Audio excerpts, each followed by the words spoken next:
When I found my 7-year-old daughter, Hazel, locked in my mother's basement during Thanksgiving dinner, something inside me broke, but not in the way you'd expect. I didn't scream. I didn't throw the perfectly arranged centerpiece across the room. I didn't grab my mother by her pearl necklace and demand answers.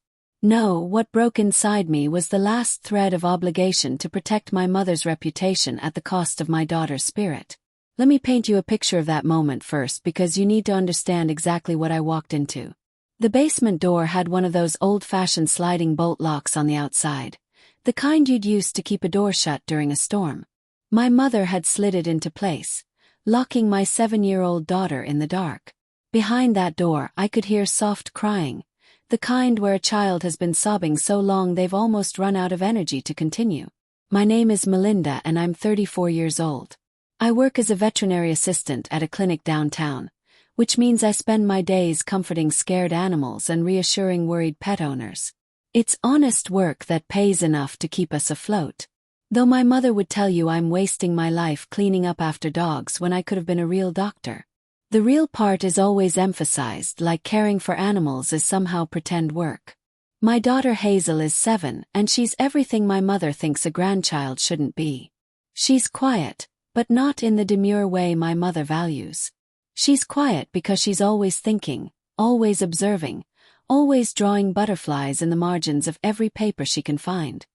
Her hair refuses to stay in any style for more than an hour, sprouting little wisps that frame her face like a dandelion, ready to make wishes on. She laughs too loud at cartoons, cries when she sees dead birds on the sidewalk, and believes that matching socks are optional if both socks make her happy. My mother, Judith, is 62 and has built her entire identity around being the perfect matriarch of a perfect family. She volunteers at church not because she loves helping, but because she loves being seen helping. She hosts dinner parties where the food is always catered, but she stands in the kitchen wearing an apron when guests arrive, letting them believe she cooked everything herself. Her Facebook page reads like a lifestyle magazine. Each post carefully crafted to show her blessed life, her beautiful family, her enviable existence. Then there's my sister Roxanne, 36 years old and everything I'm not. She married Dexter when she was 25 in a wedding that costs more than I make in a year. She drives a white Lexus SUV that never has goldfish crackers ground into the seats. Her twin boys, Colton and Bryson, are 8 years old and have been trained since birth to smile on command, sit still for hours, and never ever get dirty before photos. They play violin and lacrosse, take Mandarin lessons, and have perfect report cards that Roxanne displays on her refrigerator like trophies of her superior parenting. That Thanksgiving Day, when I stood at that locked basement door, I heard my mother's voice from the dining room directing the photographer she'd hired. Make sure you get Colton's good side though. Really, both sides are perfect. And Bryson, sweetheart, sit up straighter. We want everyone to see what proper posture looks like. The photographers, she'd hired 2 of them, plus an assistant to manage the lighting. $800 to document our authentic family gathering. The Hartley family used this company last year and their photos got over 500 likes on Facebook. Can you imagine? She'd bragged to me on the phone. I could imagine a lot of things, but spending $800 to impress strangers on the internet wasn't one of them. That was 2 months of Hazel's art classes or new winter clothes or groceries for weeks. But in my mother's world, those things didn't generate likes, shares and comments about what a blessed grandmother she was. I unlocked that basement door and found my daughter sitting on the concrete floor, her purple butterfly dress dirty from the dust, her special occasion tights torn at the knee. She looked up at me with eyes that asked a question no 7-year-old should have to ask. Am I not good enough? In that moment I made a decision. I wasn't going to cause a scene that would just become family gossip dismissed as Melinda's dramatics at future gatherings. No, I was going to do something much more devastating. I was going to tell the truth and I was going to make sure everyone heard it. The drive to my mother Judith's house for Thanksgiving always felt like preparing for battle. That morning I'd spend an hour trying to make Hazel's hair cooperate, knowing my mother would comment if a single strand was out of place. Hazel sat in the back seat of my 10-year-old Honda Civic, clutching her favorite stuffed rabbit, Mr. Hopscotch, already knowing Grandma's house meant different rules than our apartment. "Remember, sweetie," I said, checking the rear-view mirror as we passed the gated communities that led to my mother's neighborhood. "Just be yourself today." "But Grandma says being myself is messy," Hazel whispered, her fingers working at a loose thread on Mr. Hopscotch's ear. She was right, of course. My mother had been telling me I was too messy, too loud, too much, and simultaneously never enough my entire life. When I was Hazel's age, she'd made me sit in my room during her book club because I'd gotten grass stains on my dress playing outside. "Presentable children are invited to be present," she'd said, as if it was some profound wisdom instead of emotional cruelty. My mother had been planning this Thanksgiving for months. Not the meal. She'd hired caterers from that fancy place downtown that charges $40 for a salad. She was planning the perfect family photos for her Facebook page, where she had cultivated an image as Blessed Grandma Judith to her 3,000 followers, 3,000 strangers who believed she was the epitome of grace, wisdom, and family values. The previous year, she'd made Hazel sit at a card table in the garage because my daughter had accidentally spilled grape juice on her dress before the annual photos. I'd found her there eating alone while the sound of laughter drifted in from the dining room. Meanwhile, Roxanne's boys, Colton and Bryson, sat at the main table wearing matching polo shirts, their hair slicked back with enough gel to survive a hurricane. "Melinda, you really should put Hazel in pageants like I did with Roxanne," my mother would say during our monthly obligatory phone calls. "Look how well Roxanne turned out. Beautiful family, beautiful home, beautiful life, structure and standards. That's what children need." I'd been hearing this comparison since Roxanne and I were children. She was the dancer who never missed a recital, the beauty queen who won Miss Junior Bridgeport, the straight-A student who graduated summa cum laude with a degree in marketing she never used. She married Dexter, a pharmaceutical sales manager who played golf with all the right people and had opinions about wine that he shared whether anyone asked or not. I was the one who threw away her potential by keeping Hazel when I got pregnant at 27 by a man who disappeared before she was born. Troy had been a musician, a dreamer who talked about touring Europe and writing songs that would change the world. He changed his phone number instead when I told him about the pregnancy. My mother's first words when I told her I was keeping the baby weren't congratulations or offers of support. They were, "Well, you've certainly made your life harder than it needed to be." Walking up to my mother's colonial-style house, I saw the photographers were already there. A van with Precious Moments photography painted on the side in cursive letters sat in the driveway next to Roxanne's spotless white Lexus. My mother had hired a professional team to capture our authentic family gathering, which was about as authentic as her claim that she colored her hair just to cover a few grays when she'd been fully gray since 50. The house smelled like cinnamon and nutmeg. Scents pumped through plug-in air fresheners to create the illusion of home cooking. The caterers moved efficiently through the kitchen, arranging food on my mother's best china, while she supervised in her holiday apron, the one with Grandma's kitchen embroidered across the front, even though she hadn't actually cooked a meal since my father left 15 years ago. "Melinda, finally," she said when we walked in, not bothering with hello. Her eyes went straight to Hazel's purple butterfly dress. "What is she wearing?" "A dress. The one she picked out specially for today. I sent you the color scheme 3 times, cream and gold." Everyone else understood the assignment. Everyone else, meaning Roxanne, who stood in the doorway to the dining room wearing a cream cashmere sweater that probably cost more than my monthly electric bill. Her boys flanked her like tiny security guards, their gold bow ties perfectly straight, not a hair out of place. "Hi, Aunt Mindy," Bryson called out, the only one who ever seemed genuinely happy to see us. "Inside voices, Bryson," Roxanne corrected automatically, though he hadn't been loud at all. This was the stage for our family's performance, and everyone knew their roles except Hazel, who still believed holidays were about family instead of photographs. Everything started unraveling the moment Hazel walked through the door wearing the dress I'd bought her. A comfortable purple dress with butterflies scattered across the fabric like wishes floating on wind. She'd been so excited when we found it at Target, spinning in the dressing room mirror, watching the skirt flare out around her. "Oh, Melinda," My mother's face fell like I'd just announced I was joining a cult. I sent you the cream and gold color scheme 3 times. 3 times. Roxanne's boys are already dressed and ready. Look at them. She gestured toward Colton and Bryson like they were exhibits at a museum, which honestly wasn't far from how she treated them. They stood perfectly still, hands clasped in front of them, looking like child actors in a commercial for private schools. Mom, she's 7. She loves this dress. She picked it out specifically for today. The photographers are here now.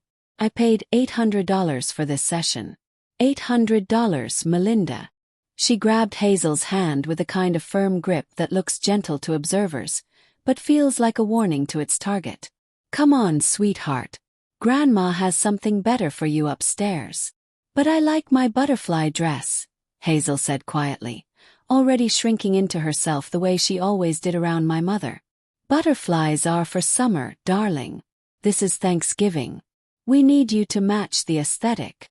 The aesthetic. My 7-year-old needed to match an aesthetic. I watched them disappear upstairs. Hazel looking back at me with those big eyes that begged me to intervene.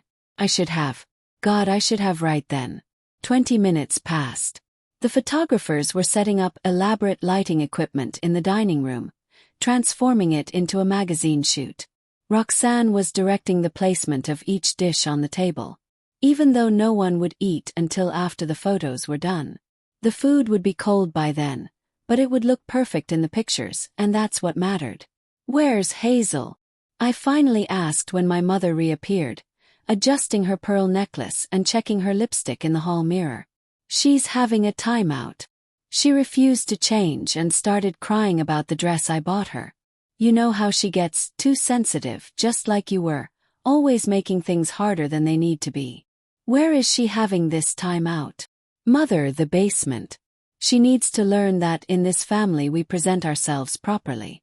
The Winslow family is taking their photos after us, and I won't have them gossiping about us having an unruly grandchild. Margaret Winslow already thinks she's better than me because her grandson got into that gifted program. The basement. My mind couldn't process it at first. You put her in the basement. It's hardly a dungeon, Melinda, don't be dramatic. She's fine. A little quiet time will help her adjust her attitude. I walked past her without another word, my hands shaking as I reached the basement door. The bolt lock was slid firmly into place, a lock on the outside of the door. My mother had locked my 7-year-old daughter in the basement like she was some kind of troublesome pet that needed to be hidden away. I slid the bolt back and opened the door. The wooden stairs creaked as I descended into the musty darkness. There was a single bulb hanging from the ceiling, casting shadows that made the space feel even more oppressive. And there, sitting on the concrete floor in her purple butterfly dress, was Hazel. Her face was streaked with tears. Mr. Hopscotch clutched against her chest. Mommy, I'm here, baby. I'm here. Grandma said. I'm ruining everything. She said, Colton and Bryson deserve to be in the photos because they know how to be good grandchildren. She said, my dress is embarrassing and I'm embarrassing and that's why you don't have a husband because we're both embarrassing. The rage that filled me in that moment was unlike anything I'd ever felt. It was cold and clear and absolutely certain. My sister Roxanne appeared at the top of the stairs, her silhouette blocking some of the light from above. Melinda, don't make a scene. You know how important this is to Mom. Just photos. Hazel can come up after we're done with the formal shots. After the entire dinner is photographed. She's supposed to sit down here in the dark while we all pretend to be a happy family. The photographers are only here for 2 hours. Mom spent a lot of money on this. Just let her have this one thing. One thing. Our entire lives have been about letting Mom have her things. Her perfect image, her perfect story, her perfect everything while reality sits locked in the basement. Roxanne shifted uncomfortably. You're being dramatic. It's not locked. I stood up, Hazel's hand in mine. The bolt was pushed in, Roxanne. I had to unlock it to get down here. You watched me do it. The silence stretched between us, heavy with the weight of what couldn't be denied. I helped Hazel up from that cold concrete floor, wiped her tears with my sleeve, and whispered in her ear. "We're going to play a game, okay? We're going to be actors today. Big smiles, but just acting. Can you do that for Mommy?" She nodded. That brave little nod that broke my heart, because no 7-year-old should have to perform happiness at a family gathering. We walked back upstairs and I felt the shift in my spine, the straightening that comes when you've made a decision that will change everything. "There's my beautiful granddaughter," my mother cooed as if she hadn't just locked Hazel in a basement. "Now let's get you into something more appropriate." "She's staying in her butterfly dress," I said calmly. "But don't worry, Mother. We'll sit at the kids' table in the kitchen. We won't be in your photos." Relief washed over my mother's face so obviously that even the photographer's assistant noticed, glancing between us with uncomfortable awareness. "Well, if you think that's best, dear. The kids' table is all set up. We put a lovely tablecloth on it and everything." I sat Hazel at that kitchen table, a folding table covered with a plastic tablecloth that had cartoon turkeys on it, clearly purchased as an afterthought. Through the doorway, I could see the dining room where Colton and Bryson sat like tiny mannequins while photographers adjusted lights and took shot after shot. "Smile, everyone. This is the blessed family gathering," the photographer kept saying. And everyone smiled on cue, including me when I passed through to get Hazel some juice. "See," my mother whispered to me during one break between shots. "When you cooperate, everything is so much more pleasant." Hazel seems much calmer now. "Yes," I agreed. "Much calmer." For the rest of that dinner, I played my part perfectly. I complimented the catered food as if my mother had made it. I laughed at Dexter's story about his golf game, even though it was the same story he'd told at Easter. I even helped clear plates without being asked, the good daughter doing what good daughters do. But my mind was working, planning, remembering everything. I took mental snapshots of my own. Hazel eating alone in the kitchen while everyone else sat in the dining room. Colton and Bryson sneaking glances at their cousin, clearly wanting to play with her, but knowing they couldn't leave their posts. Roxanne avoiding eye contact with me entirely. My mother directing everyone like a film producer, obsessed with angles and lighting and the mythology she was creating. That night after we got home and Hazel was asleep, I sat at my computer and started researching. My mother had 3,000 Facebook friends, 3,000 people who thought they knew Judith Patterson, blessed grandmother and pillar of the community. I found the church directory online. I found the country club member list. I found the contacts from her various volunteer organizations. But most importantly, I found something else. The postal regulations for bulk mail delivery. The next morning I called in sick to work and drove to the print shop. The teenager working there looked confused when I handed him my order. "You want 3,000 copies of this photo?" It was a picture I'd taken with my phone when I found Hazel in that basement. She didn't know I'd taken it. In the photo, she sat on that concrete floor, tears on her face, Mr. Hopscotch clutched to her chest, the single bare bulb casting harsh shadows around her small form. On the back I had written, "Behind every perfect family photo is a truth hidden in the basement." 3,000 copies, I confirmed. "And I need 3,000 envelopes too." For 5 days I prepared. I called my mother's postal delivery person, Domingo, who'd been delivering mail to her neighborhood for 15 years. I'd helped his cat recover from surgery last year at the veterinary clinic. Spent extra time explaining the medication schedule. Even called to check on her recovery on my day off. "Domingo, I need a favor. A big one." "What kind of favor, Miss Melinda?" "I need to know the exact time you deliver mail to Rosewood Drive. And I need you to maybe take an extra few minutes at the Henderson house that day. Chat about their vacation or something. Can you do that?" He was quiet for a moment. "Your mother. She never tips at Christmas. 15 years. Never once. Mrs. Henderson gives me cookies. $100 bill every year. I can talk to Mrs. Henderson for as long as you need." I spent those 5 days with Hazel helping me, though she didn't know what we were doing. We collected every photo I had of her being a real child, covered in finger paint, missing her front teeth, muddy from puddle jumping, chocolate ice cream dripping down her chin. Each photo was a rebellion against my mother's rigid standards. Proof that childhood was messy and beautiful and perfect in its imperfection. "Why are we looking at all these pictures, Mommy?" Hazel asked. "Because I want to remember every single moment of your real smile, baby. Every single one." 5 days after Thanksgiving, at exactly 11:47 a.m., my mother opened her mailbox to find a single cream-colored envelope with her name written in my handwriting. Domingo told me later that she'd been standing at her front window, waiting for him to leave so she could check if her Black Friday orders had shipping confirmations.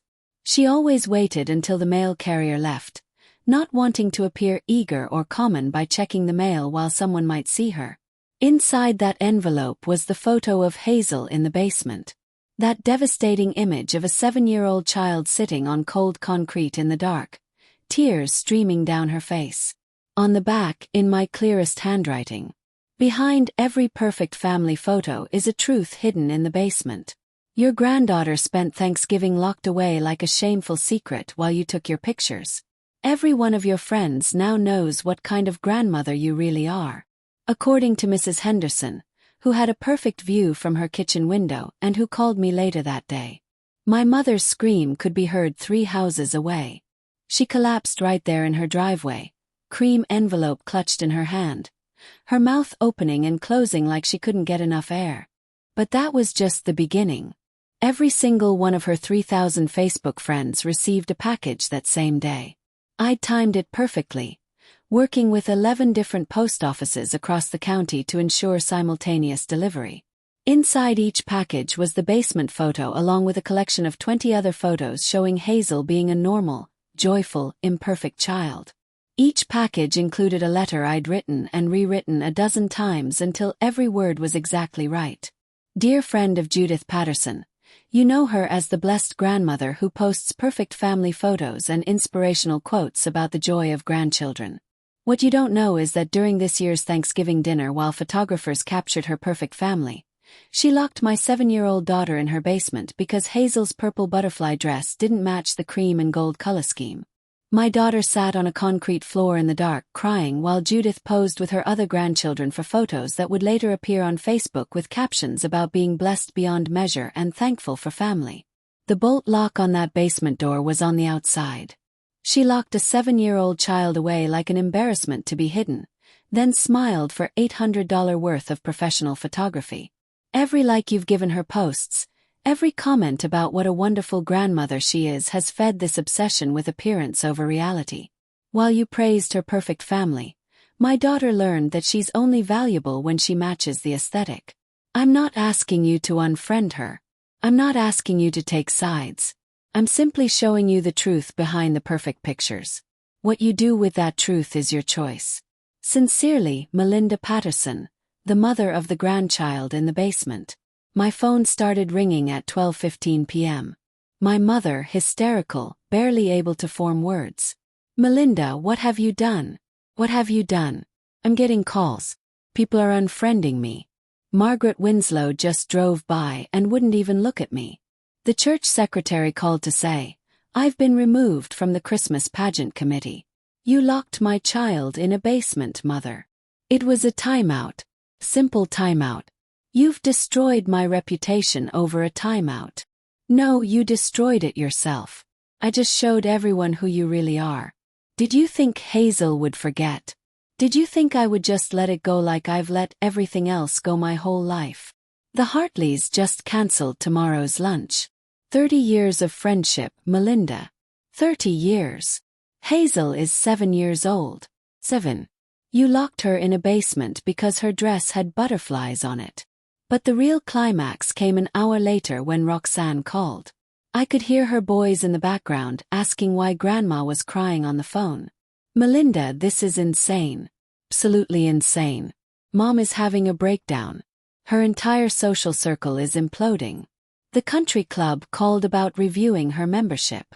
Where were you when your mother locked my child in a basement, Roxanne? I was getting the boys ready for photos. I didn't know she actually locked the door. Yes, you did. You stood at the top of those stairs and watched me unlock it. You saw me slide that bolt back and you said nothing. You told me not to make a scene. The silence stretched between us filled with everything we'd never said to each other over the years. Dexter's mother called, Roxanne finally said, her voice smaller. She got a package. She asked me if it was true. I couldn't lie to her. She has grandchildren too. And what did she say when you told her the truth? She said she would have burned the whole house down if someone had done that to her grandchild. Then she asked me why I didn't. I could hear my mother in the background at Roxanne's house, wailing about her ruined reputation, her destroyed friendships, her humiliation.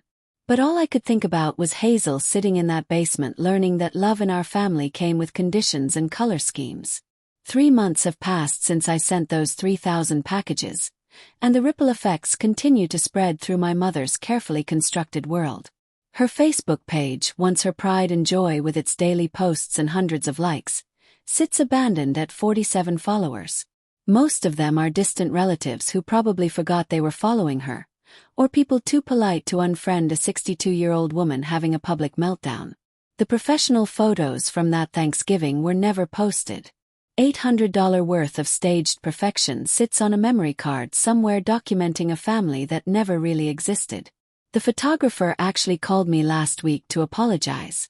She said she should have spoken up when she realized a child was missing from the family photos, but she'd assumed I'd okay it. I started refusing jobs that feel wrong now, she told me. Sometimes it takes seeing the ugly truth to recognize what you've been participating in. Roxanne called me last week with something unexpected in her voice. Humility. Colton asked me something yesterday that stopped me cold. He asked why Grandma never lets Hazel eat at the big table. Then Bryson said he missed playing with her and wanted to know if Hazel didn't like them anymore. What did you tell them? The truth. That Grandma made bad choices because she cared more about pictures than people. That Hazel loves them very much. But sometimes families need space to heal. Melinda, they didn't even seem surprised. Kids notice everything, don't they? Children notice everything, Roxanne. We just teach them which truths to speak and which to swallow. You and I swallowed a lot of truths growing up. She paused, and I could hear her boys playing in the background, their natural child sounds that would have driven our mother to distraction. Dexter and I are doing Christmas at our house this year. You and Hazel are invited. Mom won't be there.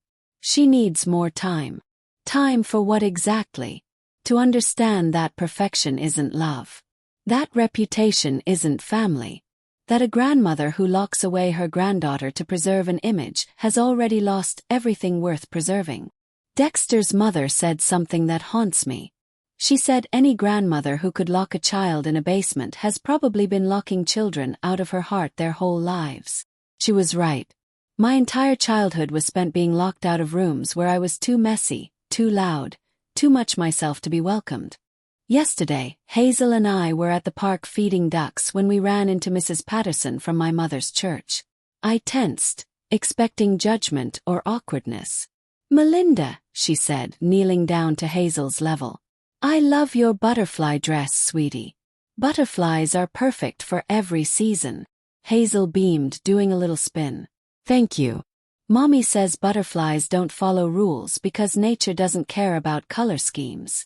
Mrs. Patterson looked at me with tears in her eyes. Your daughter is perfect exactly as she is. I'm sorry it took that letter for many of us to see what was happening. We were so blinded by the performance, we forgot to look for the children who weren't in the pictures. As we walked away, Hazel asked, Mommy, why did that lady look sad? Sometimes, baby, people feel sad when they realize they've been looking at something wrong for a long time. But it's a good kind of sad because it means they're ready to see things correctly now. My mother recently sent me a letter. Not an apology.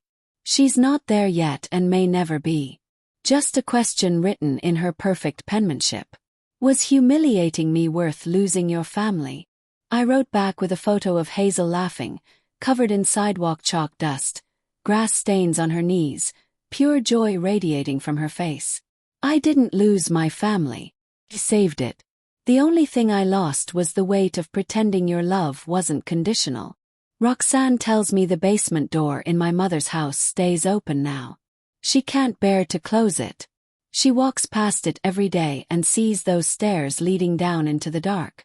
But some doors once opened should never shut again. Some truths once exposed can't be locked away, because sometimes the most powerful thing you can do isn't making a scene in the moment when emotions are high and people can dismiss you as dramatic.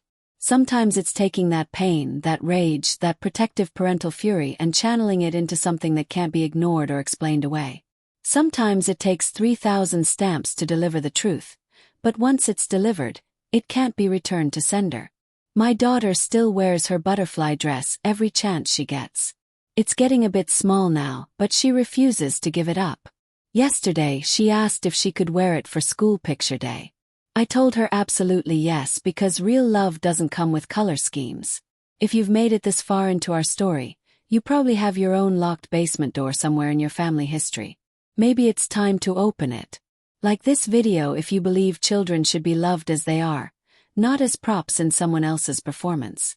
Share it with someone who needs to hear that their worth isn't determined by matching someone else's aesthetic. Comment below with your own stories of choosing truth over image, and subscribe to this channel where we tell the stories that need to be told even when they don't match the color scheme.